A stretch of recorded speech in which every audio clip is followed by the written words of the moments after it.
Hello,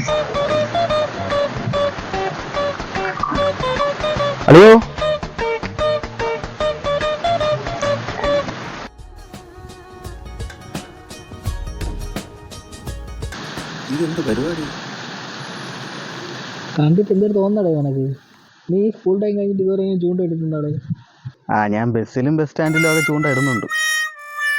അളിയാ, മണ്ണിരള എന്ന് പറയുന്നതേ കർഷകരുടെ മിത്രമാണ്. അതിനെയാണ് നീ വെറുതെ ചൂണ്ടയിട്ട് കളയണത്. ഓ, മിത്രം തന്നെ, അല്ലാതെ നിന്റെ അമ്മായി ഒരു കൊച്ചുമോളൊന്നും അല്ലല്ലോ. കിട്ടിയളിയാ, കിട്ടി കിട്ടി. നീ വീട് വീട് വീട്. അയ്യോ, പോയടേ പോയി.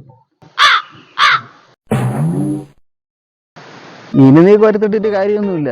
ആ മീൻ പോയി എല്ലാ മീനിന്റെ അടുത്തും പറഞ്ഞാണ്. ഇനി ഒറ്റ മീനും കിട്ടില്ല. അങ്ങനെയൊന്നും പറഞ്ഞിട്ടൊരു കാര്യമില്ല. ഇതിൽ പറഞ്ഞാൽ കേൾക്കാത്തവർ കുറച്ച് പേര് കാണും. പോകെ പോകെ ശരിയാകുമായിരിക്കും. പിന്നല്ലാണ്ട്.